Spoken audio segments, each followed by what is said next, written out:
Tayo yung mga Pinoy ay mahihilig gumamit ng cellphones, tablets, laptops, at iba pang gadgets, na ginagamit natin bilang pantrabaho, panlaro, o minsan pampalipas oras lamang. Hindi natin namamalayan na ang mga ginagamit natin ay mayroon palang matataas na radiation.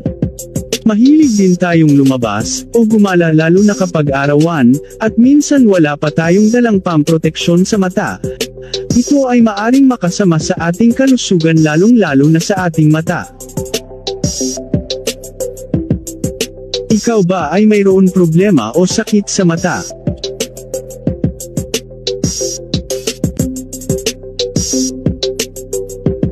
Ayon sa WHO o World Health Organization 2021, sa buong mundo, ang mga nangungunang sanhi ng pagkasira ng paningin ay uncorrected refractive errors, cataract, age-related macular degeneration, glaucoma, diabetic retinopathy, corneal opacity, trachoma.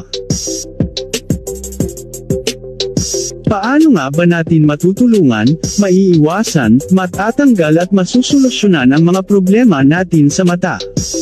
Magandang balita, may sagot na sa ating problema.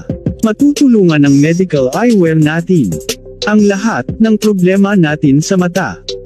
Ang IonSpec NanoSpec Medical Eyewear ay mayroong 5 elements na pinagsama-sama sa frame. Ito ay ang negative ion, nano silver, far infrared, germanium stone, 72 types of minerals. At ang lens ng IonSpec Medical Eyewear ay may 3 pamproteksyon: anti-radiation, blue light protection, anti-ultraviolet. Tayo lang ang una at nagmumukod tanging medical eyewear sa buong mundo. Ano pang hinihintay nyo? Mag-message at kumuha na para maprotektahan na ang mata.